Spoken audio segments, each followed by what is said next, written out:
Hello అండి, నమస్తే. మీరు అమ్మమ్మలు నానమ్మలు ఇంటికి వెళ్ళినప్పుడు ఇలా స్టీల్ డబ్బాల్లో నుంచి పిండి వంటకాలు తీసి ఎప్పుడైనా పెట్టారా మీకు? మాకైతే మా అమ్మమ్మ ఎప్పుడు సున్నుండలు ఇష్టంగా తింటామని, బలంగా ఉండాలి మీరు అనేసి ఇట్లా నేతితో మాకు సున్నుండలు చేసి పెట్టేది. సో ఇప్పుడు ఆ అమ్మమ్మనే గుర్తు చేసుకుంటూ నేను మా పిల్లల కోసం ఇలా పొట్టు ఉన్న పప్పుతో ఇలా మినప సున్నుండలు చేసి పెడుతున్నాను. మా పిల్లలకి వచ్చి 11 months అండి. సో అందుకనేసే నేను ఈ సున్నుండలు ప్రిపేర్ చేస్తున్నాను. మొన్న ఫంక్షన్కి వెళ్ళినప్పుడు ఎవరో ఒకటి సారీలో ఇచ్చారనమాట.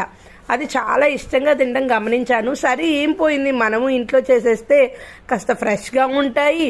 అప్పటికప్పుడు ప్రిపేర్ చేసి పిల్లలకి అలా పెడుతూ ఉంటే ఇంకా తల్లికి అంతకు మించిన ఆనందం ఏముంటుంది చెప్పండి.